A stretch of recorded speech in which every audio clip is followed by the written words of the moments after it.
My position hasn't changed, and I have stated it often, even before I took office as president, that there are many questions about their jurisdiction and what we in the Philippines regard as an intrusion into our internal matters and a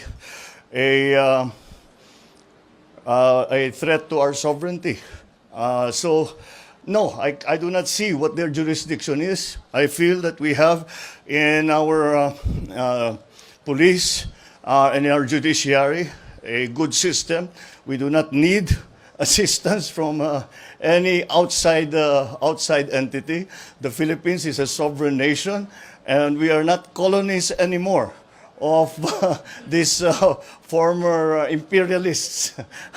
So that is not something that we consider to be a legitimate judgment. So until those questions of jurisdiction and the effects on the sovereignty of the Republic are sufficiently answered, I cannot cooperate with them.